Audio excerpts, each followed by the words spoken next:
Hey guys, welcome to another video. It's Jack and Johnny with the Next Rank YouTube channel. And today we're going to be talking about the highest level mechanics that are viable right now in pro play. There are some higher level mechanics out there. There's some really insane combinations of mechanics that are not really viable or just take too much time or too much, I guess, precision to be viable at the moment. But we're going to give you three mechanics today that are popping up a ton in pro play right now and will probably continue to get more and more popular because of the way that they are executed quickly and precisely, but not... well, actually, the first one we're going to show you is an incredible level of precision, Jack, but Yeah. it's still something that is effective enough that all the pros are trying it, and we think there might be some value to you guys knowing about this, just for your own interest in the game. And maybe in the future, even knowing how to do this or working towards it in your own way. But yeah, first one we're going to talk about, first mechanic of the day, probably, at least in Jack's opinion, and I kind of agree with this, the highest level mechanic right now that is viable in pro play is all from this shot you're seeing on your screen right now. We're on Zen's POV. This is was it Regional 1 of the season? It was? I think it was, yes. Yeah, it was. Regional 1. So... he's playing with his new teammates, Exotic Monkey Moon, and then he did this, where he caught the ball backwards in the air, and then continued air dribbling into a double tap.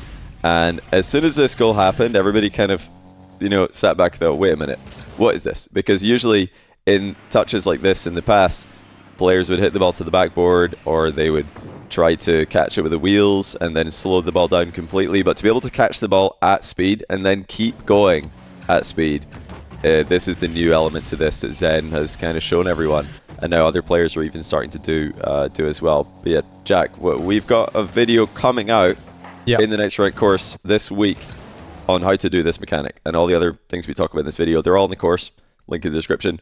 But what were your thoughts when you saw this shot for the first time?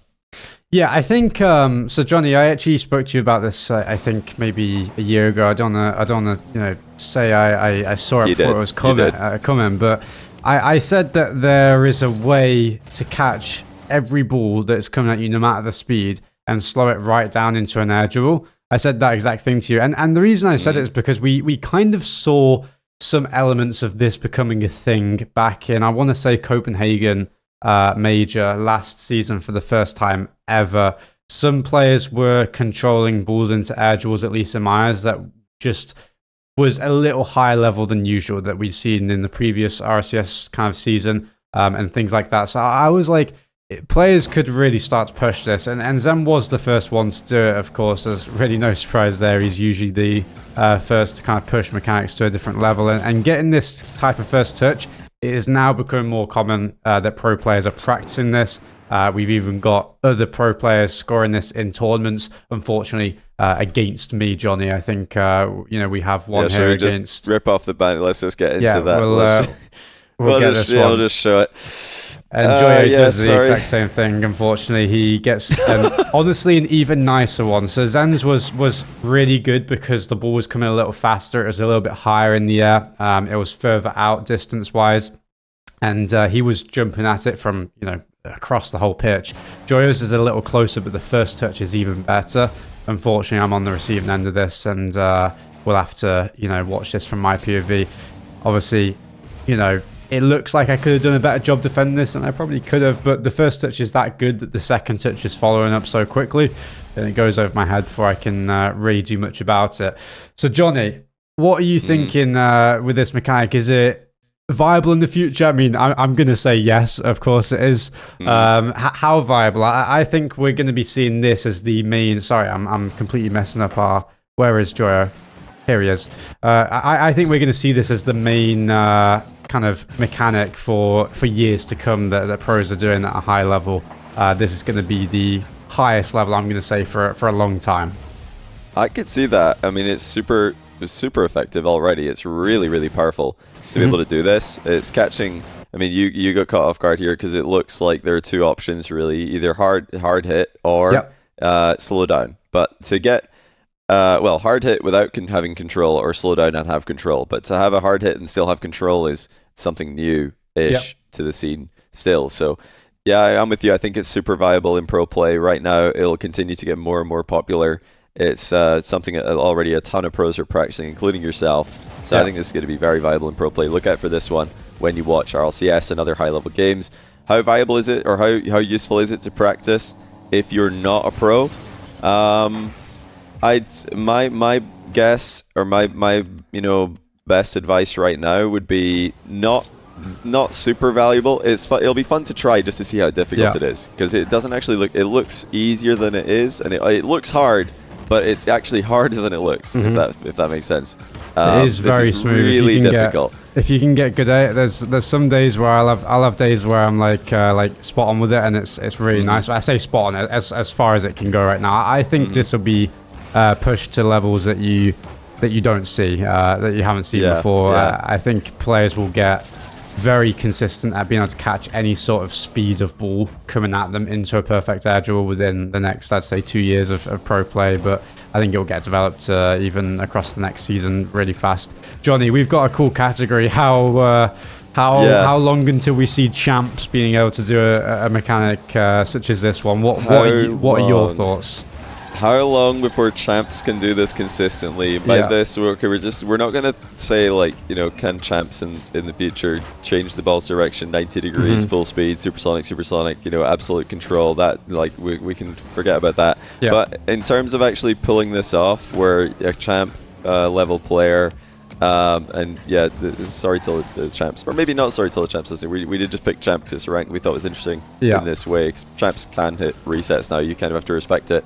I'm gonna say 4 years maybe before a champ can hit these semi-reliably. Like somebody flies, but if you're a champ level player, you have to respect the ability for somebody to just fly quickly at the ball, control the ball, keep flying quickly.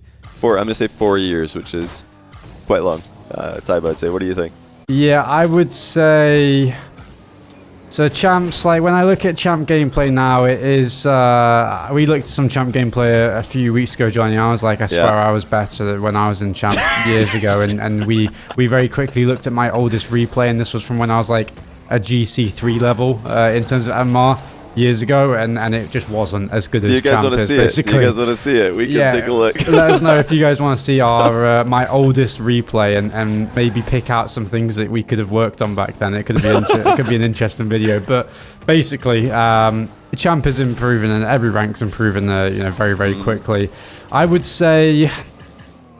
I think it depends. It obviously depends on the pro level, like how far they can push this, or how far we can push this in a short period of time. If this gets pushed and becomes a really consistent thing at pro level within a year, I would say 3 years for champ. I would give it an extra 2 years before we start to see it pop up, not consistently, but pop up.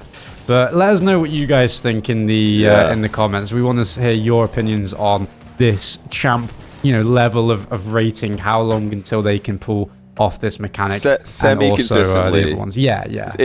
Enough for you to need to respect it. Because if you know your opponent can, pull something off a decent amount of time, you have to respect it. But if you just think, okay, there's absolutely no way that they're going to do. I think I might be underrated for 3 years. I think you're more spot on with 4. So I might be agreeing with you on this one. I'm changing my opinion. But yeah, let us know what you guys think in the comments.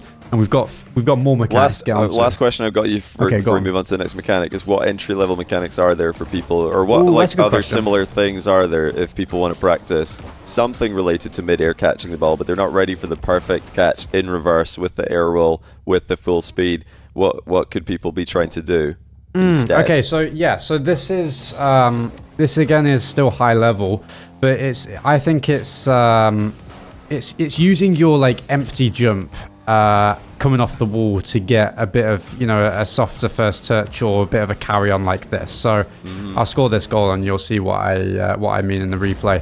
But and this won't make sense for a lot of people, but the reason why I say this type of thing here, just that small jump, is a little bit of kind of a gateway to learning maybe this type of first touch, is because it starts to introduce your kind of brain and to a part of understanding how to slow balls down with parts of the top of your car. That's what I will say. I've explained that very badly, but the top of your car, as we can see in this in that first touch that we've seen from Joyo and Zen, the top of your car can slow balls down in a different way that other parts of your car can't, I guess, in certain instances. So being able to control stuff like that and turn it into an air dribble where you can carry on, as you can see in this replay, you're getting multiple touches using the empty jump part there. Through the air dribble, it's allowing you to carry on. So I will say that is the kind of gateway mechanic to learning harder catches such as this one. It's the same thing, it's just from the ground.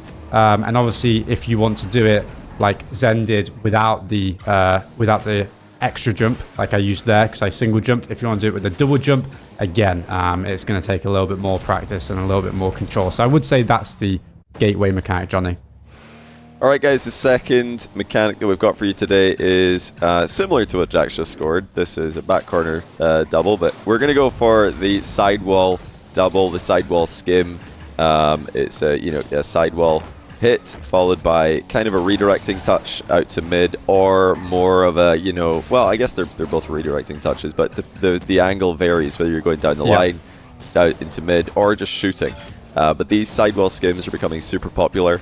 Pros are extremely reliable with them, and they're very hard to do, but the situations to do this are plentiful.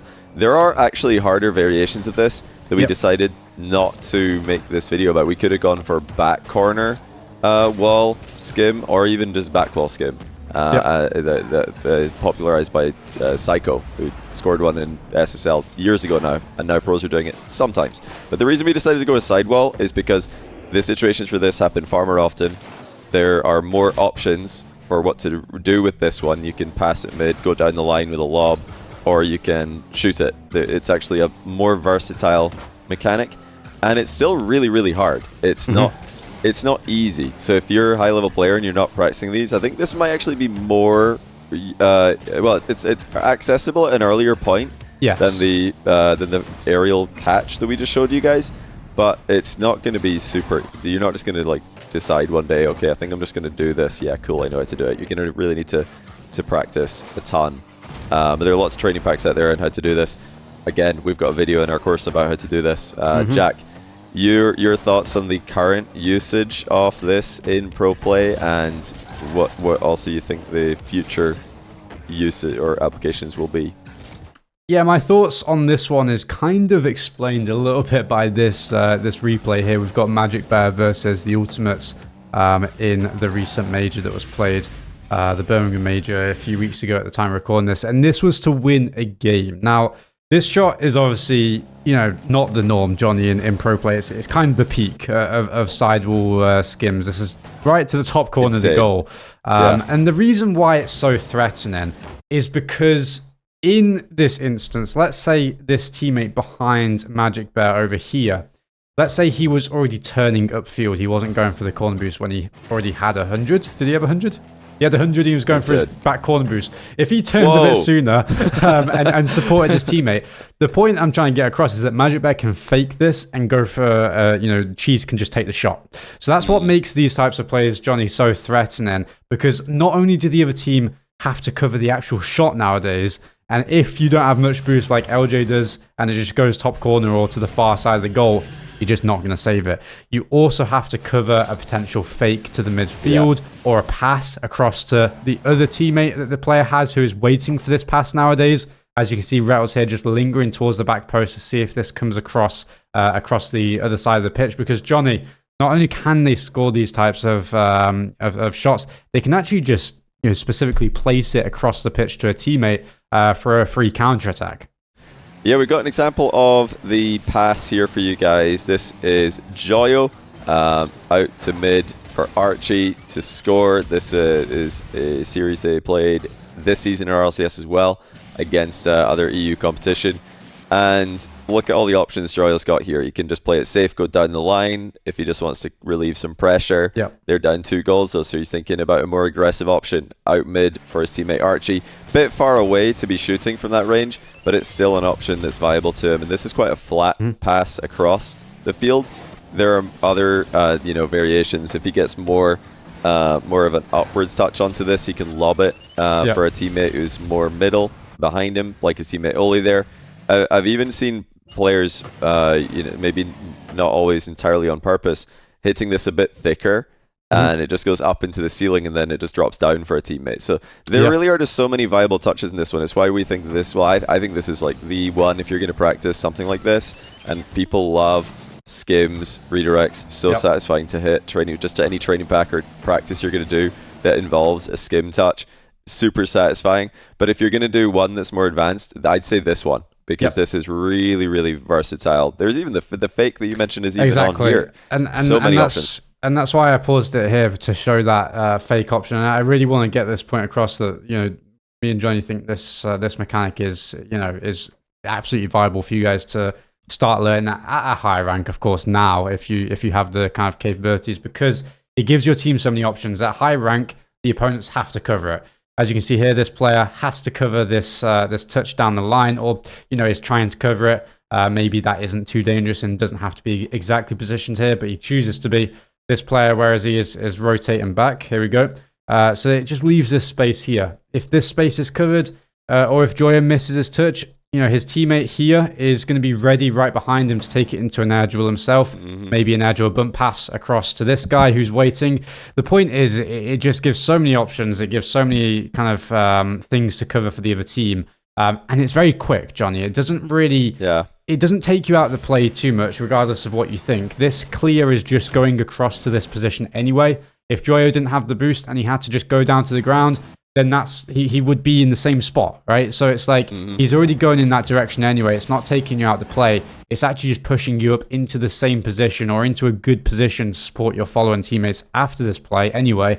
So it's just good all around. So yeah, how long do we think, Johnny, until we see champs? I will say some champs, you sometimes see it. Is it perfectly done yet? Personally, no, of course not. It's not absolutely perfectly done anywhere in the game, but I'd say we're already starting to see it every now and then. How long until you think this actually becomes a real threat that teams have to be aware of players scoring these goals, not just getting these touches kind of down the line kind of thing? I'll say for champs, I think you're going to need to start respecting this in 2 years. I think much sooner than the perfect catch. This is from deep midfield, nah. But if the ones from in the opponent's half, I think you're going to probably need to start respecting this in a couple of years' time, because a champ player could just be hitting a double in your net, and you need to just cover it just in case. Yeah, I don't agree with you on everything here. It seems a little boring, but I would say, I'd say very close to 2 years as well if they are going to start getting semi-consistent at being able to place these, on net every now and then kind of thing. If we're talking, things to kind of practice going into, to get good at this, I would actually say, Johnny, it's double taps. The reason for that is because it's going to teach you how to kind of avoid that recoil with your car on the ball, and that's going to be very important to get in a good setup for a sidewall skim. Now, the reason as well is because it's this kind of thing that we're showing. It is a double tap, right? It's just a double tap. It's just without going to the backboard. It's just a completely different angle. So I would say just straight on double taps, they're way easier for you to hit. It's going to teach you how to avoid that kind of recoil with your car against the ball, and it's going to teach you how to set up decent first touches to the sidewall to get skims down the line on net or to a teammate across the pitch. Yeah, I guess that down the line one as well is quite a good entry level to this. Gets safer. So if you want to get used to just getting that follow-up touch, this is already, the one down the line is already something you'll see. Yes. Maybe not reliably at champ. I mean, honestly, pretty common to see the basic ones just down the line at champ. And now getting the redirect touch, much harder because you have to get under the ball and you got to skim it, which is a much more precise touch. But even practicing things like Jack said, double taps, redirects, and going for the more safe, just down the line variation of this, totally okay. Or catching it thicker and lobbing the ball up. It's much easier to just go for a higher touch because you're getting more of the ball than the lower touch on this one. So lots of things you can actually practice at entry level for sidewall doubles. Okay, and our last mechanic of the video is a pogo shot. Now, the reason we didn't want to include the pogo recovery is because it's a little bit too high level, a little bit too I would say takes too much time, Johnny, in threes. Now, this shot here, it's way quicker. It's way more viable, and we are starting to see some shots being scored, not just in, in ranked, in actual RLCS games. Now, this one, Johnny, it actually was, a year and a half ago, I think, right? At the time of recording this, at the 22/23 season World Championship in Germany. Now, this one was scored by AJG. This is I think the first Pogo shot scored in RLCS threes, I want to say. And you'll see why it's so viable is because nowadays with pros being able to score so many types of shots coming from the air, from the ceiling, they have to be worried about the fake. They have to be worried about the shot at the end after the fake, as we see here. And they also have to be worried about the catch on the ground. Once they have to be worried about all these types of different shots, Johnny, it opens up other possibilities of faking one of those plays and then going for a pogo type of shot at the end to get a little bit of high elevation on the end of the shot, get over the last defender, which is what we saw right there. Johnny, what are your thoughts on this shot? What are your thoughts on the mechanic in general of being, how viable is it? What are we thinking there? I think that this is super viable. I love this shot in particular, the AGG one, because there's so many mind games involved. Exotic's clearly not seen our last video that we made about how to defend as a team, though, because he's challenging high and he's forcing AGG to go low. That's exactly what AGG wants. He wants to get that first defender out of the way. But then the second mind game is really cool, because Matira's coming off the wall to defend what he thinks is going to be a catch. He's thinking, okay, this guy's just going to catch and dribble this. Nope. It's a shot over his head. So amazing play by AGG. And we've got another one, actually. Is it? No, it's not against AGG. It's against AGG's replacement. So Complexity are in this again. Insane game, by the way, this NIP versus Complexity game that happened in RLCS last season. As you can see by the timeline at the bottom there. We're not going to show it to you, but if you do want to find it, it's Game 6 of Regional 5 of last season. Unbelievable game. And here's Knight with an interception into a pogo shot from deep, and it catches Razebull out from way back in the pitch. Razebull could have done better here, certainly, but this just shows how unexpected it is for that much power to be generated from a pretty slow moving ball, pretty slow moving car. Not really a lot of momentum going on here, but if you can get the bounce right, the ball can really fly. And yeah, you asked viability. I think right now it's very viable as a shot, pass, or outplay. I think we do actually have a pass from Zen that we don't have the replay for, but we can maybe overlay that for you guys at some point, and you'll see how a pass can come into play with this. But in terms of like the technique, I think pros have got a long way to go with this one, even now. Like there's a lot to be learned with the timing, the angle, and everything else related to just lining up the perfect pogo shot. Because if you can get it really on point, there's so much more power than most of the pogo shots you see these days. It's kind of similar to you look at a player like First Killer hitting the ball, shooting the ball just regularly. Massive difference in a player like me hitting the ball as a Grand Champ player. Big difference. I wouldn't say so. You're pretty close to First Killer on the power on the shot. Well, yeah, I wasn't going to say it myself, but that is the popular opinion, obviously. But yeah, there's going to be a big difference in the power that you can generate in pogo shots, and it's all about timing. We've got a video about this in the course. We've also got a video about pogo recoveries, which we're really happy with. There's some high-level tech out there that those of you who have bought the course can go and see. And whereas sidewall doubles are more figured out at pro level, and now it's just about using them, taking it to the next level, finding out even more about them. Pogo shots, I think most pros are nowhere near getting like the most out of this mechanic, and even situations where it can be used.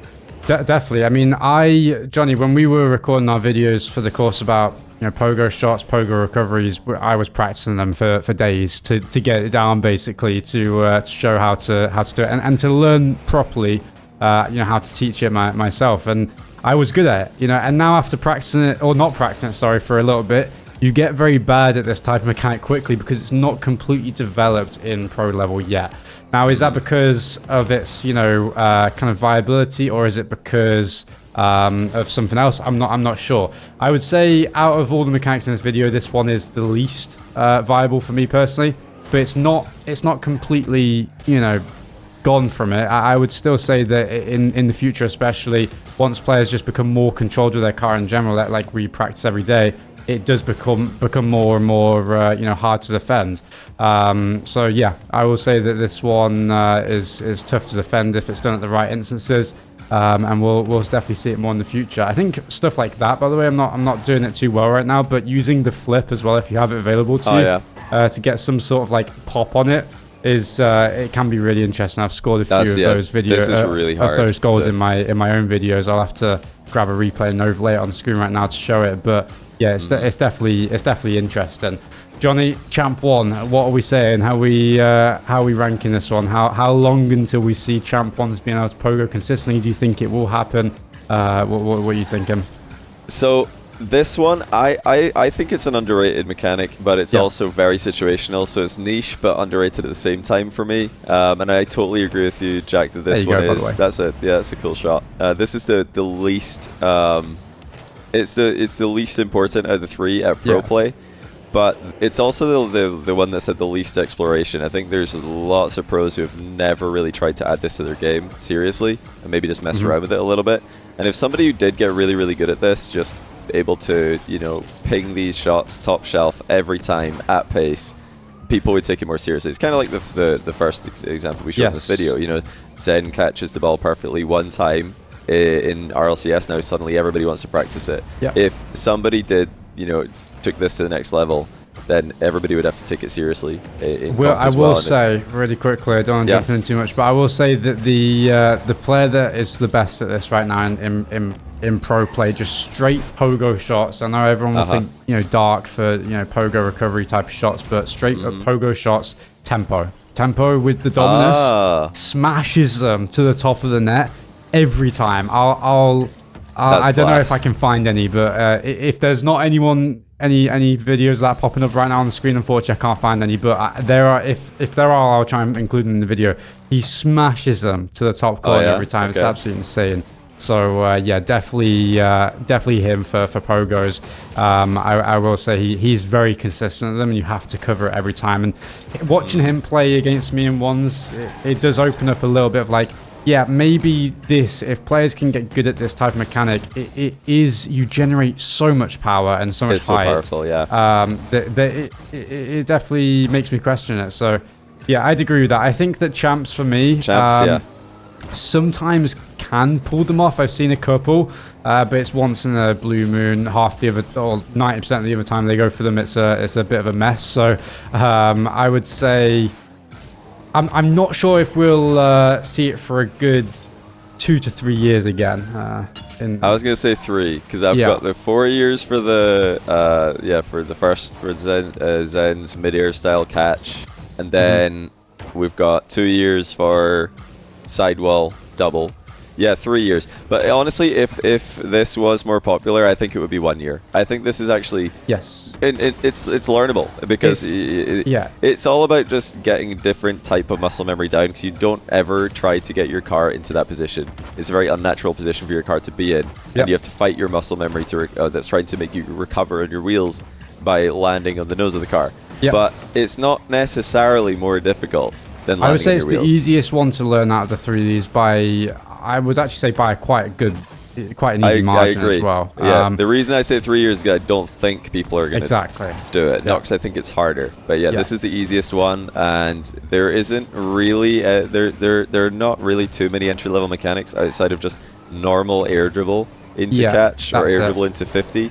That's your entry level, and the next step would just be to try and get under the ball, and just watch replays of players doing it. Check out our video in the course about how to do it, and I'm sure you're going to have a lot of success. I will say the only thing that I suggest for this one is ceiling shots. The reason of that is because it gives you. So I'll explain quickly that you don't want it to be obvious. Obviously, of course, you don't want it to be like you're going in the air and then you're facing like this towards the ground, because we'll watch the replay. This would work in champ, of course it would, but once you get to higher ranks, players will see you going down and they will push you. Sorry for the background noise, but I will say that the best kind of way to learn this with an actual threat is a ceiling shot, like we saw in the AJG clip, the first one of this mechanic. Once you go to the ceiling, you're threatening the fake, you're threatening the shot. Last second, you can pogo. So practicing it with actual threats is going to be your best way to learning it at a high level. So guys, that's our top 3 highest level viable mechanics in pro play. I know, quite a specific set of criteria we've got for this one, but we wanted to show you guys, we do a lot of things about fundamental mechanics and basics, and we want to help you guys learn the important things about Rocket League. We thought we'd experiment with trying a different style of video with this one. Higher level things. It's more just for most of us, including myself, just an appreciation of the game. And then maybe if the stars align, I'll try and go for one of these in a game at some point. Probably not probably not the mid-air catch. Not going to be doing that anytime soon. But the other two, when the stars align on a pogo shot, why not? If the stars align on sometimes you just feel like, oh yeah, this is just a redirect right here. So sometimes you get perfect touch to sidewall. Those two can actually absolutely happen. So if you guys enjoyed this view into higher level mechanics, then let us know. But don't worry, we're not just going to turn this channel into things that are completely out of range for 99% of the Rocket League population. That's not at all the plan. No. But yeah, this one, little bit of a look into what is possible and might be more normal in the future. Definitely. Give us your thoughts on that below in the comments. We're more than happy to take feedback and respond to it accordingly. But if you guys have enjoyed, be sure to drop a like, drop a sub to the channel. Always appreciate it. Check out all the other videos on the channel. Check out our free course. Check out our full course on thenextrank.com. And we'll see you guys in the next video. Take care.